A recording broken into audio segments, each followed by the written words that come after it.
What's up? Welcome back. I'm John Stark from MacTheMovieGuy.com, your favorite blind film critic, and I'm going to talk about people we meet on vacation.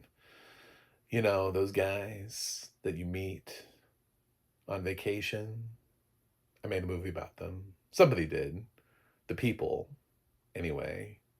This movie has audio description. It's a Netflix movie. It's International Digital Center, written by Stephen Christopher, narrated by Kimberly Chatterley. And low key, this is a great audio description track. I really enjoyed it.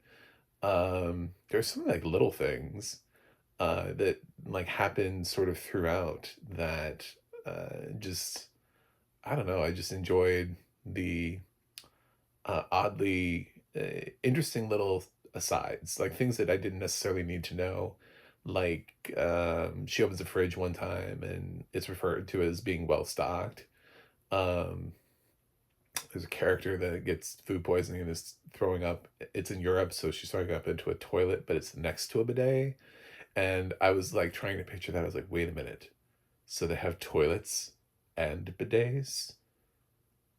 They're not the same thing? Because people here, they always try to like install the thing in their toilet.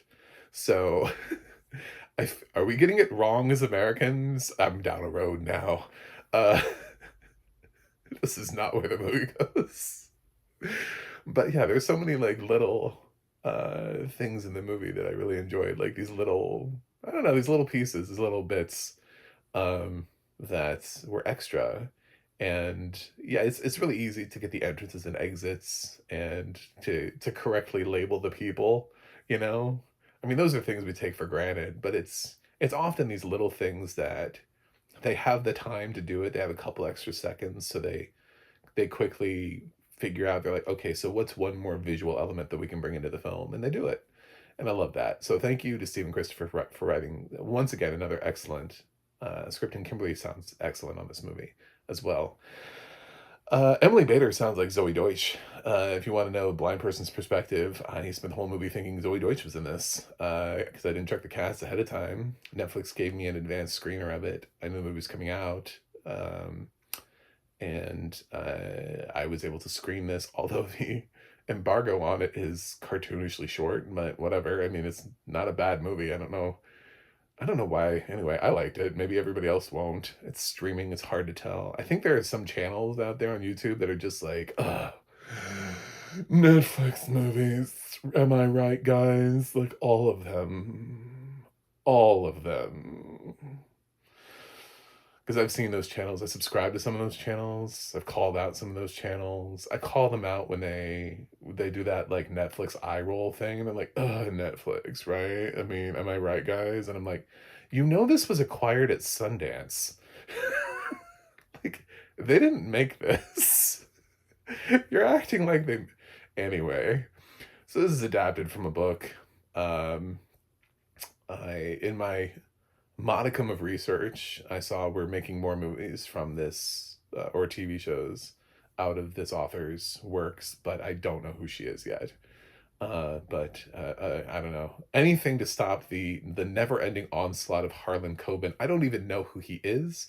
Like I don't know anybody who reads Harlan Coben. Like I've never heard anybody talk about him, and then just all of a sudden, all of like his collected works are all turning into like limited series across Netflix and Hulu and Amazon. Now he's got a TV show on CBS. I don't know. What happened to John Grisham? We didn't finish adapting his books. So Emily plays Poppy, and uh, Tom plays. I definitely forgot his name, and all I can think about is plain clothes. All I can think about is plain clothes.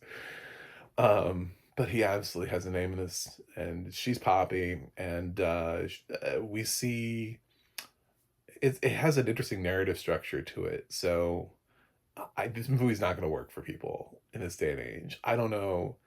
I feel bad for this movie, and I get that the you know, nervousness of Netflix to release this in January and then to have critics screen it and be like, this is our January movie. You know that, right? Like, I mean, come on. But I think it's a January movie because they don't wanna hold it. Like, Tom is just coming off of Plain Clothes. Emily, her biggest thing really was, like, she was in My Lady Jane. She was the star of that, which Amazon sadly canceled after 1 season, which they shouldn't have because that series was plenty fun and deserved to continue on. But, um, yeah, Tom's having, I guess, a little bit of a moment, so maybe there's a reason to not hold this for, like, another year, but, man, this movie's about extravagance.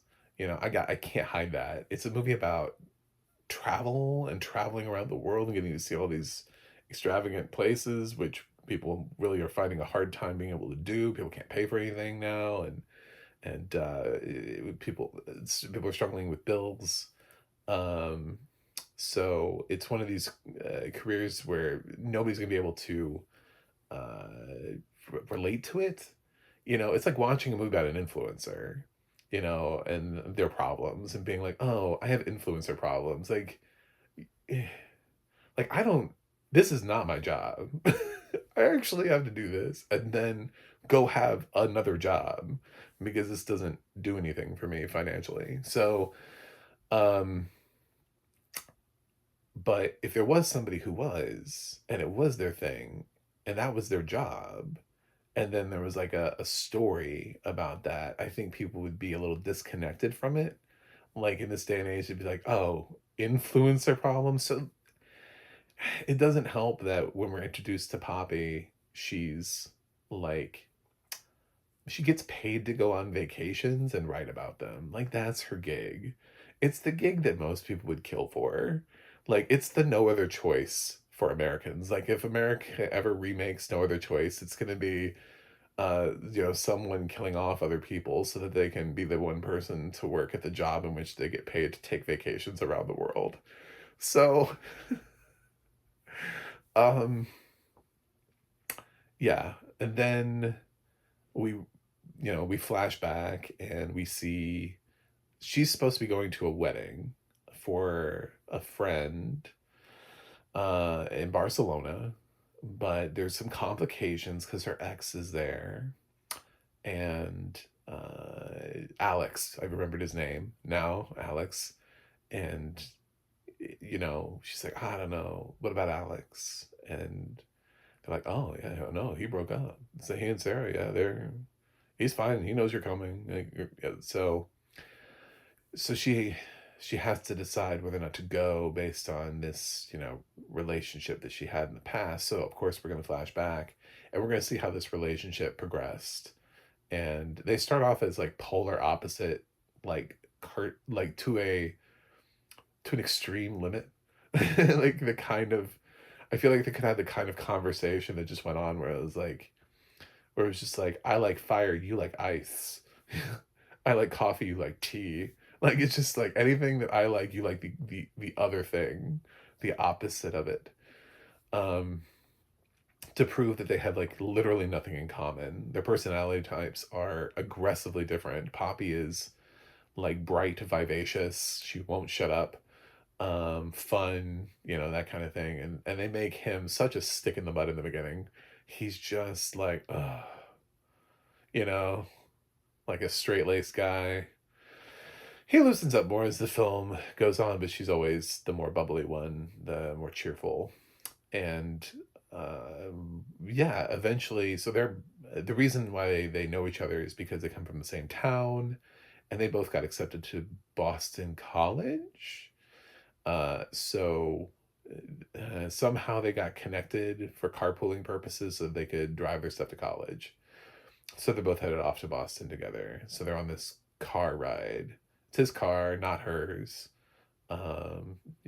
Everything. I mean, she's late. He's an on-time person, and she comes up. She's like, he's like, you're late, and she's like, oh, I thought you said 9-ish, and he's like, I said 8, and I would never say ish. So it's like, it's a lot of that. There's a thing that the director sometimes will replace his hand with some like the most like really obvious jokes.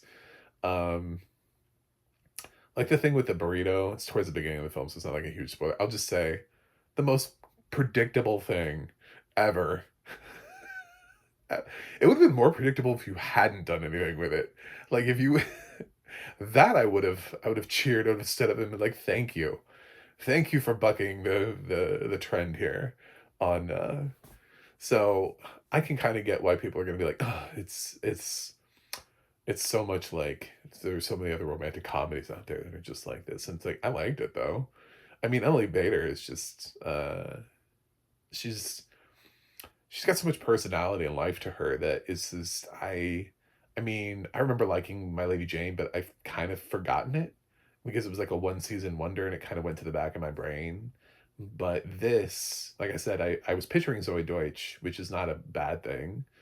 Um, and she's very perky, very upbeat, and I would totally watch her in other things. Like, I don't know. This is kind of a great sort of genre for her to be in.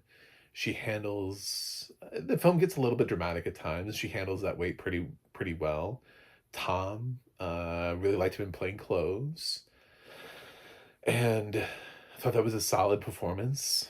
Doesn't have audio description, but I saw it twice.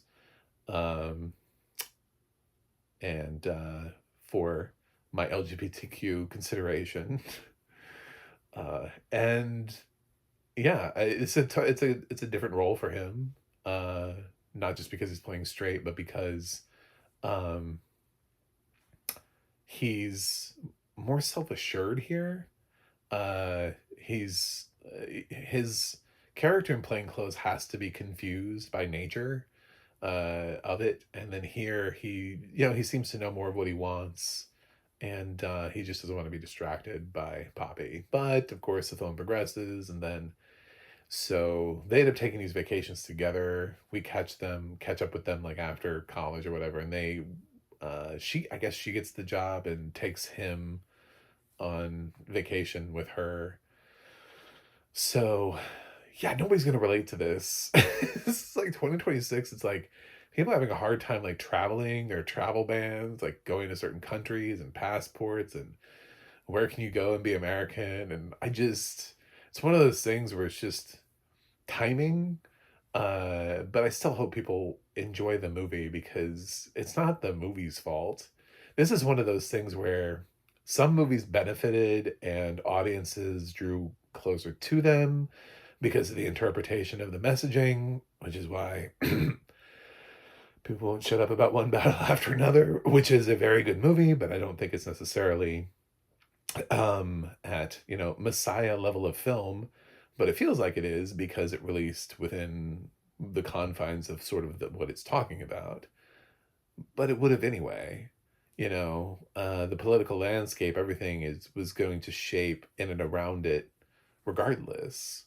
So the political landscape, it didn't know what it was going to be. That film, it's a $180 million movie. They did not shoot that movie like after January 2025. No, no. That movie knew where it was headed. It was written, shot and everything. So this one too, it doesn't know when it's gonna land. It doesn't know whether or not we're gonna like people are gonna be traveling or not traveling, or people are gonna be financially struggling or not financially struggling. It doesn't know any of that. So it makes itself a film. And the thing is, if this film slaps at all, if it hits, it'll be around for when you are ready for it. Just the simple release of the movie and the fact that it's on Netflix means it'll be like perpetually on Netflix, at least for, I don't know, you know, until they give up on it. Netflix has some things on there that have been on there for at least like 10 years. So, when you're feeling in the mood for it, it'll be there for you, even if you're not in the mood for it right now, even if your life is just not in a position and you're watching Netflix, but it's not even your Netflix because you're crashing on your friend's couch because you don't even have a place to live. I don't know what your situation is, but this feels very not of the time period we are currently living in. A little bit like Merv, where they took their dog on a vacation to cheer up the dog. I mean, there are certain films that just they're not going to resonate with where we are right now in society. Um, but if you take that out of the out of context and you say, "Is the movie good?" See, I didn't like Merv because I didn't think the leads had any chemistry. I like this because I think the leads do have chemistry. I liked Emily and Tom together. I think they're good. I love Emily. I want to see her do more things. I feel like really all I know her from is My Lady Jane, and I don't even remember that. I remember liking the show, which means I probably liked her performance in it, but like that show has vanished from my brain. I just remember seeing Tom in Plain Clothes just like, I don't know, 3 months ago. So, um, there are some other supporting characters here. Jamila Jamil, who is, I guess she's just doing Netflix things now. She was just in Very Merry Xmas with Elisa Silverstone and Oliver Hudson. She's in this for like 5 minutes. It's not a very big role. There really isn't anybody in the supporting cast. It's like, oh my god, guys, check it out! I can't believe they got so and so. No, it's pretty much these two people, and they're kind of young and rising stars, hopeful stars.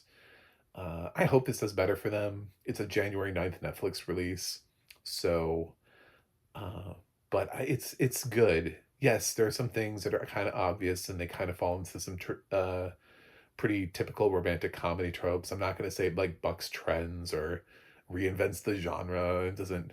This is not the A24 version of a romantic comedy, um, but it is kind of like comfort food, and I thought it was pretty decent comfort food. It's not excellent comfort food. This film is in no real consideration to be on my best of 2026 list.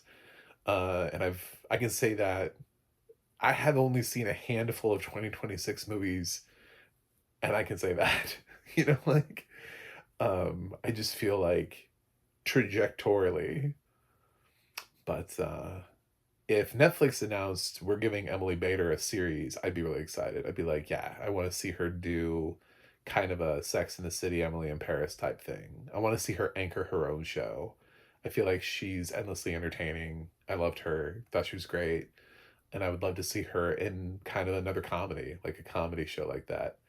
Um, so and Tom, I want to see him do more. Tom is the kind of person that feels like he's like the next Jonathan Bailey. Like he's gonna low key end up in something, and then his career's just gonna blow up. He's gonna be in like a franchise movie. He's gonna play like a Marvel character or Superman. I feel like he's just gonna accidentally stumble into stardom, and everybody's gonna be like, "Oh, Tom Bly." Well, sir, where have you been? Just like Jonathan Bailey, all of a sudden, people just started noticing him after Wicked and Jurassic World. Um, yeah, he'll get that. So I'm gonna give. It's got excellent audio description. It says solid dramedy. It does have some dramatic moments to it, so it's not a full on comedy, but it did make me laugh a little bit, like chuckle, not like Naked Gun levels of laughing here, but it's got some humor to it. It's cute, it's clever, it knows what it is. You know what it is. It's just I can see people being like, ugh, how am I supposed to? She takes vacations for a living, and she's gonna say she has any problems at all in her life in 2026? What on earth? You know? Uh, what's next? Netflix? We're gonna get a we're gonna get a series about a YouTuber who does makeup tutorials, and oh god, her life is so hard. Like I just uh but I don't think this movie intended on being here, and it didn't know it was gonna be here. So I'm giving it the grace that it deserves, as a solid romantic comedy. I'm gonna give it a 6.9 out of 10. I'm fresh on this. I liked it. I like the cast. I think they have chemistry, which matters so much in this genre. If you don't have chemistry, then what are we even doing here? Like the weird thing is, I don't know these actors as well, but they have chemistry. Meanwhile, like Merv, I love Zoe Deschanel and Charlie Cox, and for some reason those two just don't work together. So it's all about chemistry and casting, and this is why we have a casting Oscars, because it actually matters. So anyway, thanks for watching. Thanks for subscribing. Check this movie out. I'll see you guys on the other side.